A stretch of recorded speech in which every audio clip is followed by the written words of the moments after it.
Hello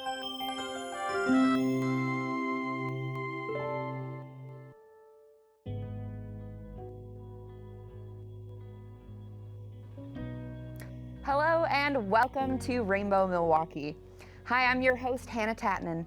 Today we will be talking with Brad Schlaikowski from Courage MKE.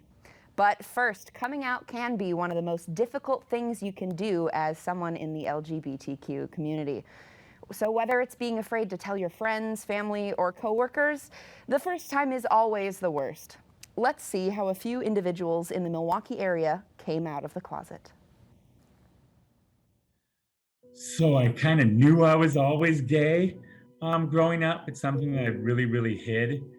But I went to school for the performing arts, and that was in New York City, which I think afforded me the opportunity to actually be around more gay people and see that it was okay to come out of the closet. I was really concerned about my family. I didn't want to disappoint anybody. So my coming out story is pretty weird. It was finally when I finally met someone that I wanted to bring home. I felt that would be the only way that I would actually take the steps of coming out of the closet, was to ensure that, I was able to provide my family with a partner that at least was dignified in some right. So it was over the phone to my mom. It took about 2.5 hours probably. And it was just me and her going back and forth, asking me the question and her stating, tell me. We both knew exactly where we were going in the conversation, but neither one of us could take that step. And finally, I just yelled it off that I was gay. It was a little bit of a shock to my mom, which was surprising to me. She literally stated, don't tell dad, let me tell dad. And my dad called me back 2 minutes later and was like, you're like one of our best kids, like who the hell cares? So it was hard because I always thought it was gonna be such a huge issue, but once it happened, it was just a big relief. It started in 1976. I was just recently out of high school, and I knew I was different always, and I knew that I definitely was attracted to the same sex. And then one time I was killing time just walking around down by the lakefront, and I met a man, and he gave me a ride in his car and took me to a bar. And at that time there was this thing called the gay lifestyle, and I didn't know any gay people,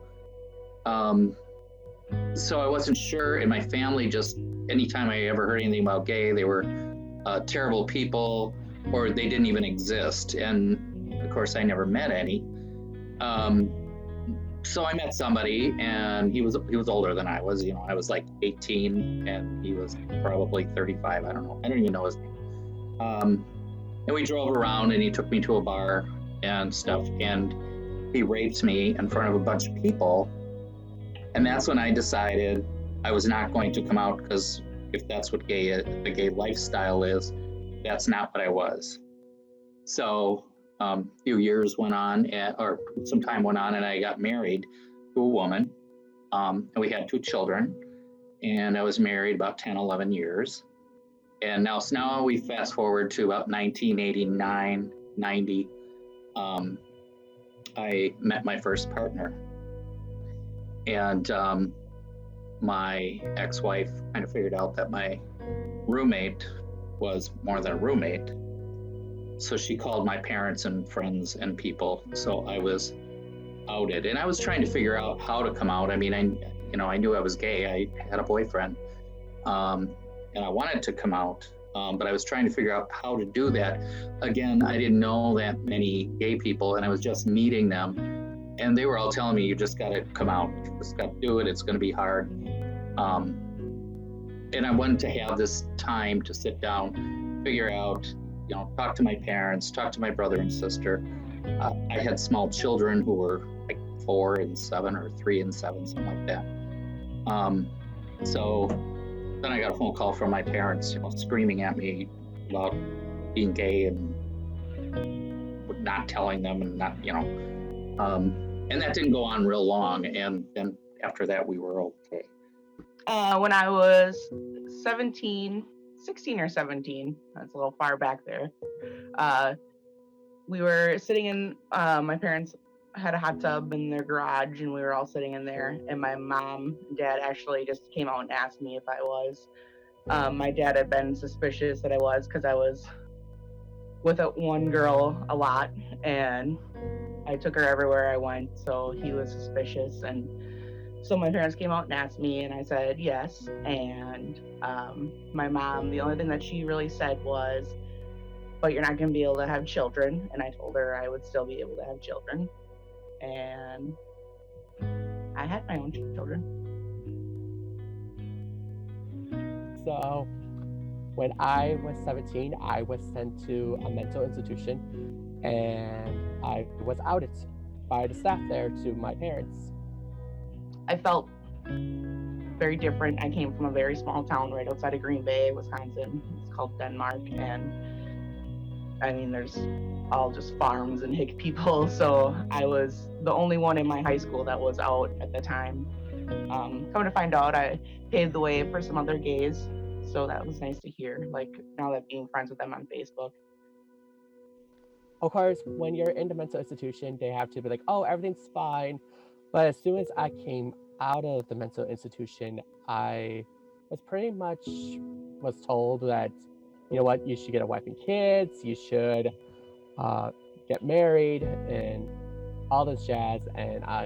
And this is not your lifestyle, this is a choice, not something you were born with, that kind of thing. So there's that stigma. I grew up Italian Catholic, then my mom converted to a Baptist church, and I heard we went to church 3 times a week, and it was embedded in my head. I mean, I would go home and have a lot of tears. Sorry. Just thinking about it brings back a little bit of memories that were tough, but you try to like push them back. But yeah, I mean, I always wanted to be normal. And, you know, again, I was in the 80s and 90s. This wasn't something that is so out there. And I feel, you know, just seeing other people, like going to New York City and seeing other gay people actually have success and be able to be themselves. I think it took me a long time to figure out who I was, because I actually hid it for so long. But once that I was able to be secure in myself and who I was, I think it just excelled me in a career and in a profession. It's something I would not hide today. But yeah, it was definitely very, very difficult. I was afraid if my friends wouldn't accept me, what my family would say. Again, a lot of it was about not disappointing anyone. Yeah, you know, just because I needed to, I knew my whole life I was different, that there was something different. I don't know if it was self-acceptance. It was just like, is there such a thing as gay people, and is it okay to be gay? Is that what I am? Are there more people like that who, you know, aren't rapists or aren't sexual deviants or, you know, pedophiles or all the things that I was told, which I knew I wasn't any of those things. Once I was out, I really had no problem accepting. I was just trying to figure out how to come out.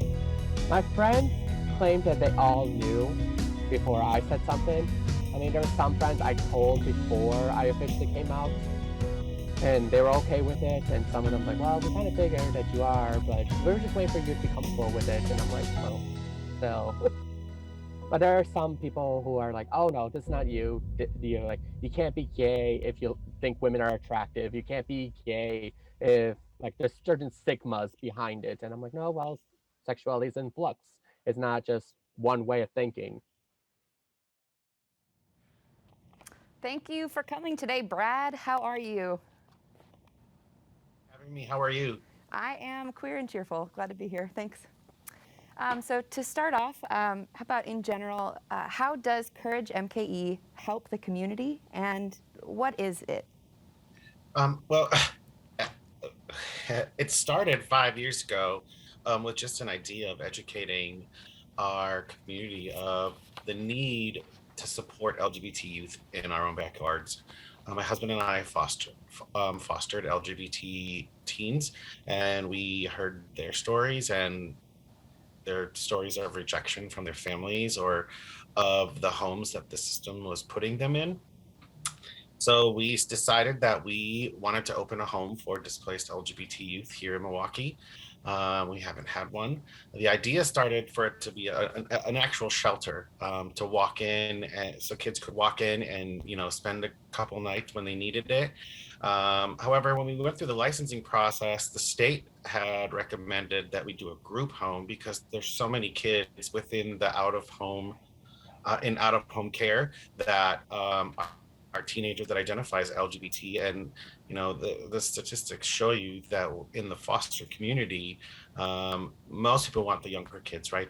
Everyone wants that little baby or that little toddler, and there's just not enough places for these kids that have been in the system for years already to go anymore. So in 2019, Courage opened the Courage House on the south side of Milwaukee. We house five youth at a time, ages 12 to 17. Our kids come from the social welfare system, so that could be the foster care system, that could be the juvenile justice system. But we don't have any limits. If we get a child at the age of 12 and they have nowhere to go until they age out, we are going to work with that child every single day until they turn 18. Wonderful. And how many Courage houses are there? There's just one right now. Wonderful, wonderful. Can you tell me a little bit about how the Courage House differs from a group home? It is a group home. However, so the state gives us a book of rules and regulations that we have to follow, right? And then, statistically, if you walk into group homes, you'll see that there's locks on cabinets or locks on refrigerators, or sometimes, certain rooms are locked or anything like that. It was very important to us that the staff that we hired and anyone that was part of this project understood that we are trying to redefine how a group home operates. There is a fine line to operate, right? We talk about wanting to be a family because these kids, a lot of them don't have any, and we're trying to teach them about what chosen family means. But at the same time, we are the adults in this situation, and we're trying to help these kids navigate through a wealth of traumas that they've been through. We have programs within our group home that don't exist throughout the state. We have our own crisis workers. These kids come with big traumas, and big traumas generally bring big feelings and big emotions. So we have our own team that is on call 24 hours a day for these kids. The goal is to not call the police ever, right? These kids have so many traumatic experiences dealing with the police department. And no fault on anyone, whether it was parent or police or whatever. But it's very important. Like if we have found that if you involve the police in a situation that's escalated, it escalates tenfold. But when we bring in our own crisis stabilizers to help de-escalate the situation, it just makes it that much better for everyone involved. Definitely.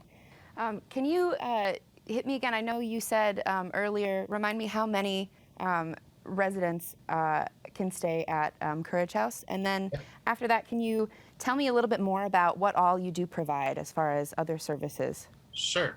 So we can have five kids per night. When we bought the house, we were like, we'll have 10 kids in here, but then the state tells you each child needs to have a certain amount of square footage, X, Y, Z, blah, blah, blah. And then the services that we provide, we have an art therapist that's on staff. She is our house supervisor. Some people wouldn't think of it as a service, but over 95% of our staff identify as queer and somewhat identify as queer. So we're modeling what life can be for these kids on most days, and then the rest of it is life skills. We work with their therapists, we work with their caseworkers, we work with their teams in their schools.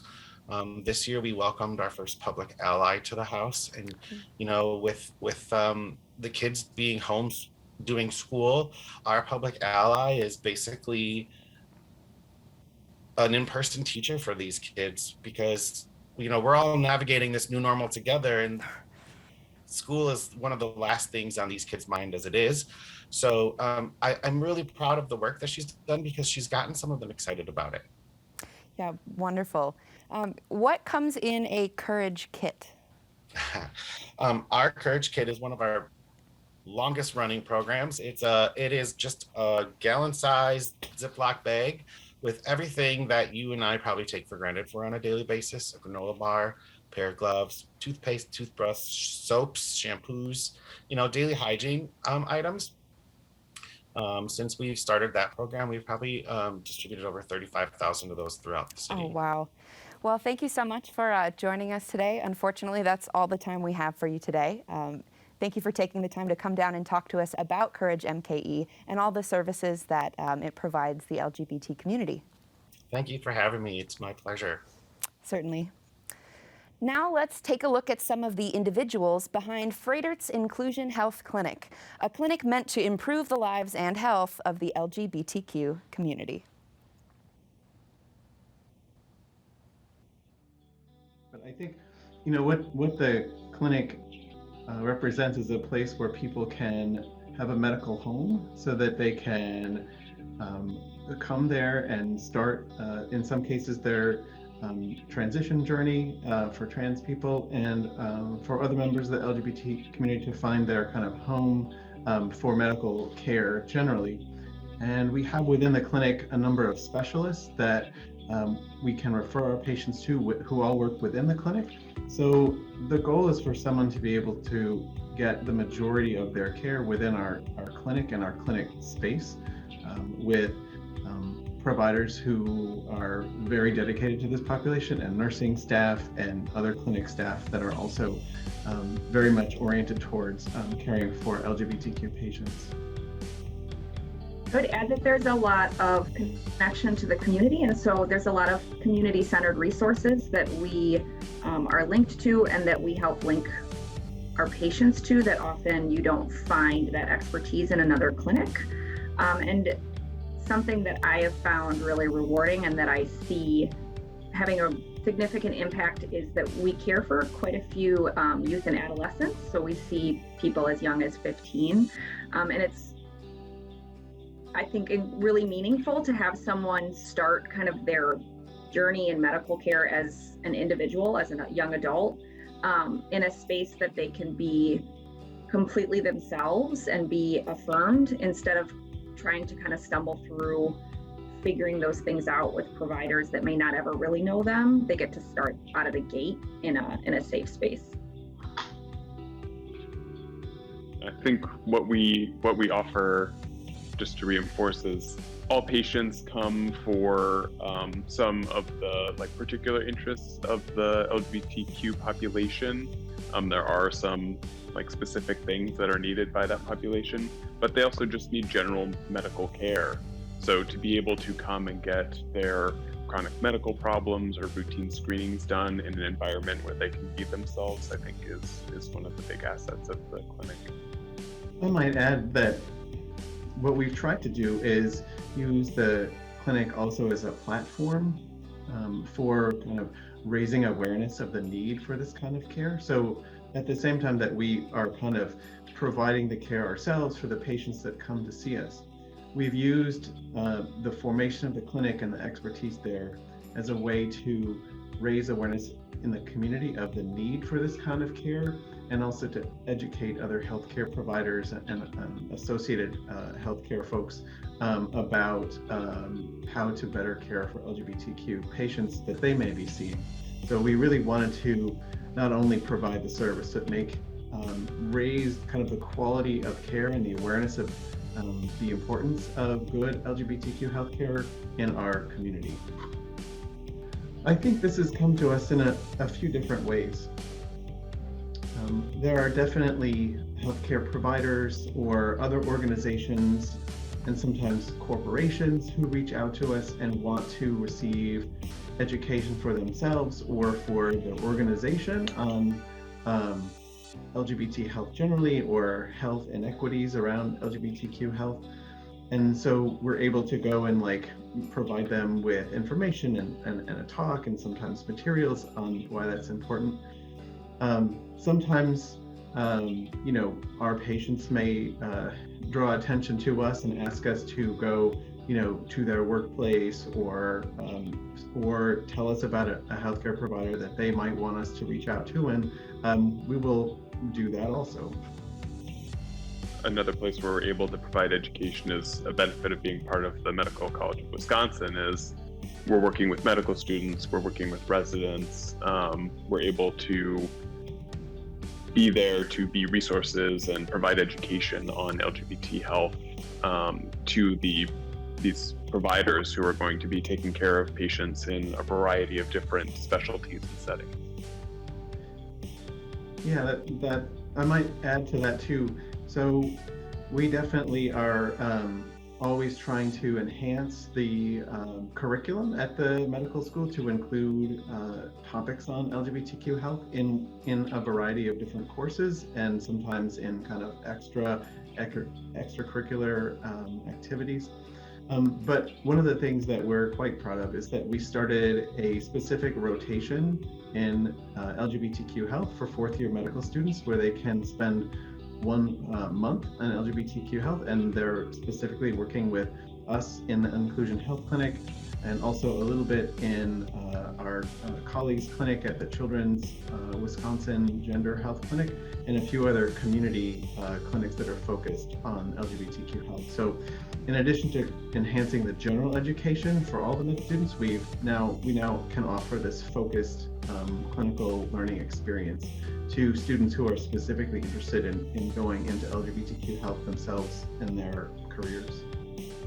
I had feedback from somebody who is in their 30s and has been getting care through a general primary care provider their entire adult life, and connected with me about needing to connect to our clinic, and ended up seeing Kevin and talked about, my provider now knows that I'm out, and, but it's time I need to get connected. And so after seeing Kevin, this person reached back out to me and said that they felt like it was literally the first time they had ever been seen by a provider, that they could show up and be absolutely authentic, and that they had never had an experience like that in healthcare.